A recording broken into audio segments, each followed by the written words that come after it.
subscribe our channel, click on the bell to notify new videos. अस्सलामुअलैकुम दोस्तों, इस video में बैतुल मुक़द्दस को लेकर जो मसले चल रहे हैं उस बारे में आपको बताऊंगा कि बैतुल मुक़द्दस को इसराइल का दारुल हुकूमत करार देने पर मुस्लिम दुनिया में शदीद इश्तियाल पाया जा रहा है। अब गम गुस्से की ये लहर अमेरिका तक पहुंच गई है और परसों डोनाल्ड ट्रंप के इस ऐलान के बाद अमेरिका पर पहला हमला भी हो गया है। मेल ऑनलाइन की रिपोर्ट के मुताबिक हमलावर ने पीर की सुबह 7:20 पर टाइम्स स्क्वायर सबवे स्टेशन को पोर्ट अथॉरिटी बस टर्मिनल से मिलाने वाले ज़ेर ज़मीन रास्ते में धमाका किया, जिसमें हमलावर समेत 32 अफराद ज़ख्मी हो गए।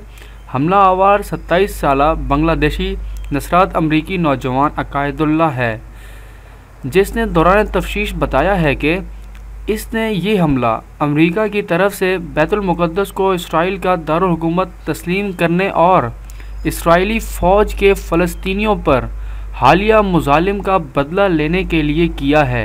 हमले के ज़ख्मियों में ख़ुद हमलावर ही सबसे ज़्यादा शदीद ज़ख्मी हुआ। इसने एक पाइप बम का धमाका किया जो इसने अपने जिस्म के साथ बांधा रखा था। धमाके से इसके पेट, हाथों और जिस्म के दीगर हिस्सों पर गहरे ज़ख्म आए हैं। इसे बेलूयू हॉस्पिटल मुंतकिल कर दिया गया है।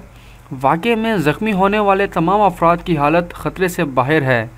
CNN की रिपोर्ट के मुताबिक हमलावर नापुख्ता कार था, जिसकी वजह से वो बम में ज़्यादा बारूद न भर सका।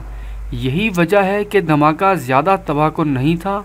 तफ्तीश में मुलजिम ने बताया कि ये बम इसने खुद हफ्ते को तैयार किया था और इसकी तैयारी की तरबियत इसने इंटरनेट से ली थी।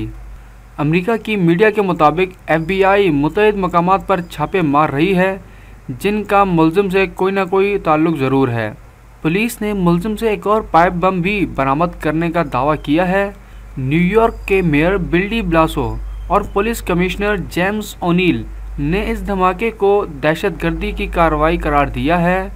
मज़ीद पता चला है कि अकायदुल्लाह के वालिदैन की तरफ से भी एक बयान जारी किया गया है, जिसमें उन्होंने कहा है कि हमले के बाद जो इल्ज़ामात आयद किए जा रहे हैं और हमारे ख़ानदान के साथ जो सलूक किया जा रहा है, इस पर हमें बहुत दुख हो रहा है। मुलज़िम के हमसायों ने अमरीकी मीडिया को बताया कि वाक़े से कबल 2 दिन से इनके अपार्टमेंट से झगड़े की आवाज़ें आ रही थीं और वाक़े के रोज़ भी मुलज़िम अपने घर वालों से लड़ाई करके निकला था। लिहाजा हमारी वीडियो को लाइक करें, सब्सक्राइब करके बेल आइकन पर क्लिक करें ताकि हमारी लेटेस्ट वीडियोस डेली बेसिस पर आपको मौसूल होती रहें। शुक्रिया।